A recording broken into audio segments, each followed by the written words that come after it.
What if everything you've been taught about chasing your dreams is quietly leading you away from them? Think about it. From a young age, you were told that if you want something, you have to go after it relentlessly, that if you stop pushing, someone else will take your place. That life rewards speed, force, and persistence above all else.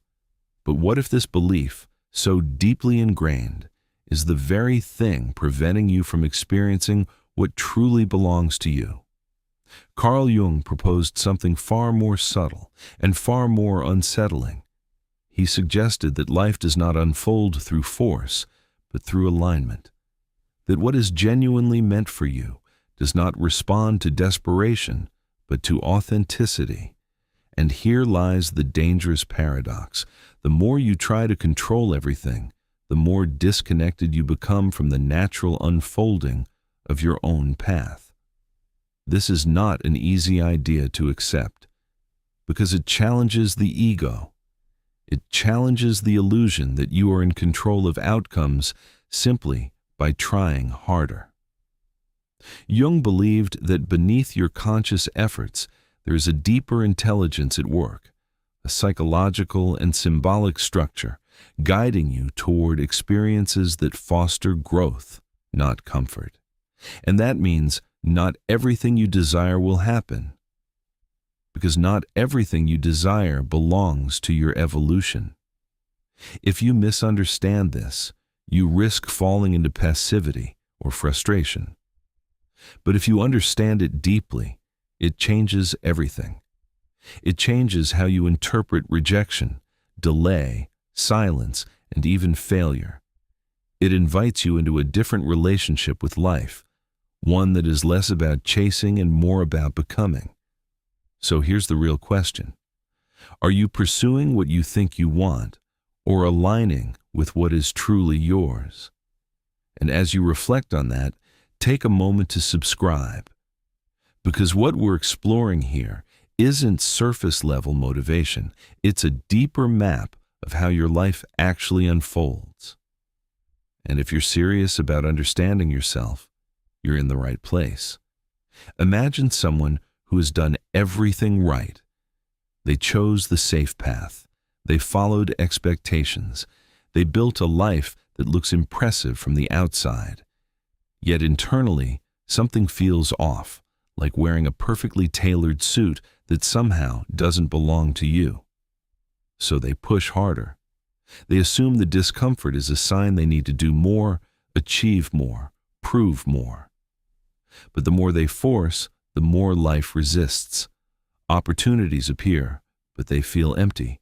Relationships form, but lack depth.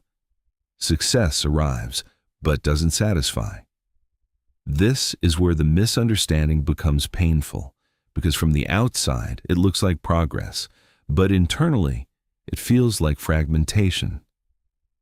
Jung would say this person is not failing. They are misaligned. They are living from the ego's blueprint instead of the self's direction. And the ego is deeply influenced by fear, fear of not being enough, fear of being left behind, fear of not belonging. So it chases validation, recognition, and control. But the self, the deeper center of your psyche, moves differently. It does not rush. It does not compete. It draws you toward experiences that reveal who you are, not just what you can achieve. And when you ignore that deeper pull, life begins to correct you. Not through punishment, but through friction.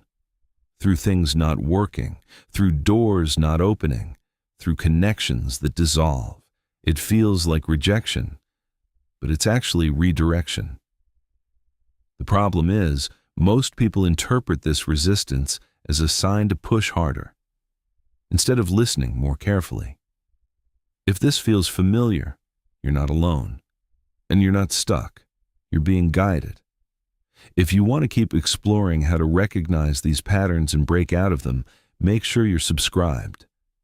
Because understanding this shift from force to alignment can change the trajectory of your entire life.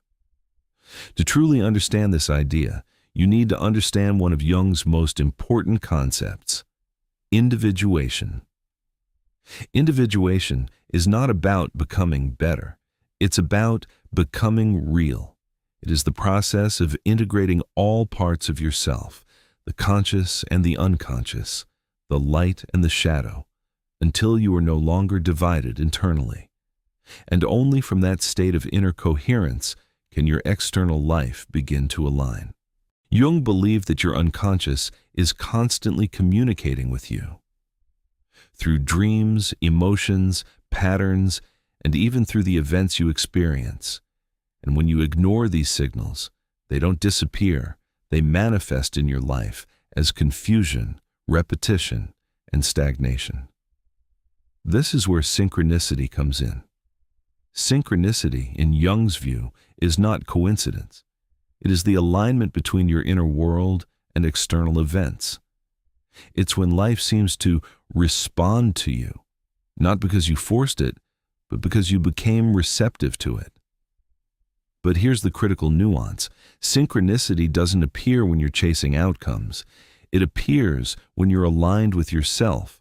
That's why forcing rarely works in the long term, because force comes from fear. And fear distorts perception. It leads you toward things that feel urgent, but are not meaningful. Alignment, on the other hand, comes from clarity. And clarity attracts what resonates with your true nature. So when Jung suggests that what is meant for you will find you, he is not describing passivity. He is describing a psychological law, that life organizes itself around who you are, not who you pretend to be. If you want to go deeper into Jung's ideas and actually apply them to your life, subscribe now. Because these concepts are only powerful if you understand how to live them, not just think about them. So, how do you move from chasing to aligning? It starts with an uncomfortable but necessary shift. You stop asking, "How do I get what I want?" and start asking, "Who am I becoming in the process?" Because what is meant for you is not just about the outcome.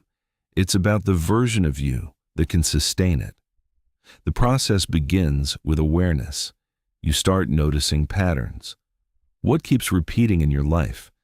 Where do you feel resistance? What drains you versus what energizes you? Then comes confrontation.